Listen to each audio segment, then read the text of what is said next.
TRS ఎంపీగా రాజకీయ ప్రస్థానం కొనసాగించిన విజయశాంతి ఇప్పుడు కాంగ్రెస్ ఎమ్మెల్సీగా తన సెకండ్ ఇన్నింగ్స్ ను ప్రారంభించేందుకు సిద్దమవుతున్నారు. సినిమాలో మళ్లీ బిజీ అవుతూనే రాజకీయాల్లోనూ ఊహించని మలుపులతో ముందుకు దూసుకుపోతున్నారు.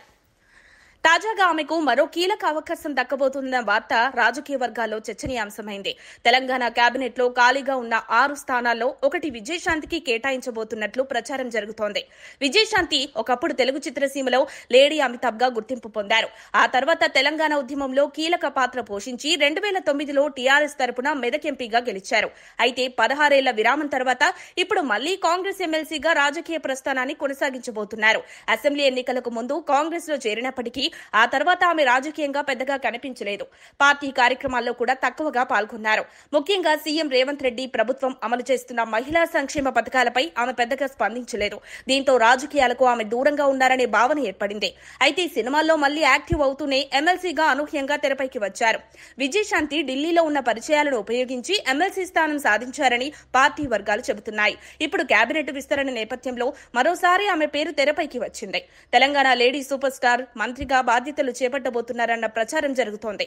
చట్టసభల్లోకి అడుగుపెట్టిన ఆమె పొలిటికల్ లాంగ్ ఇన్నింగ్స్ కోసం పక్కా ప్రణాళికతో ముందుకు వెళ్లాలని భావిస్తున్నట్లు సమాచారం.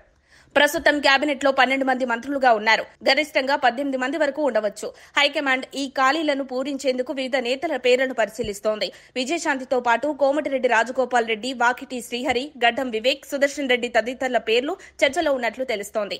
అయితే వీరిలో విజయశాంతికి అవకాశం ఖాయమని బలంగా ప్రచారం జరుగుతోంది. కేబినెట్ విస్తరణపై CM Revanth Reddy, deputy CM Bhatti Vikramarka, మంత్రి ఉత్తమ్ కుమార్ రెడ్డి హైకమాండ్ తో చర్చలు జరుపుతున్నారు. ఇదే సమయంలో విజయశాంతి కూడా ఢిల్లీలో లాబీయింగ్ చేస్తున్నట్లు సమాచారం.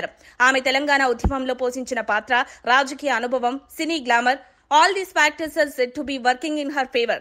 ప్రస్తుత కాంగ్రెస్ మంత్రివర్గంలో బీఆర్ఎస్ నేతలకు కౌంటర్ ఇచ్చే స్థాయిలో నాయకత్వం చూపించగల నేతలు చాలా తక్కువని హైకమాండ్ భావిస్తోంది. అటువంటి పరిస్థితుల్లో కేసీఆర్ కు గట్టి ప్రత్యర్థిగా నిలవగల వ్యక్తిగా విజయశాంతిని మంత్రిగా ఎంపిక చేసే యోచనలో ఉందంటున్నారు. మరి రామలమ్మ లాబియింగ్ ఎంతవరకు ఫలిస్తుందో వేచి చూడాలి. మరిన్ని అప్డేట్స్ కోసం మా కాయ్ టీవీని సబ్స్క్రైబ్ చేసుకోండి. మా వీడియో కనుక మీకు నచ్చినట్లయితే లైక్ చేయండి, షేర్ చేయండి. మీ విలువైన అభిప్రాయాలను కామెంట్ బాక్స్లో తెలియజేయండి.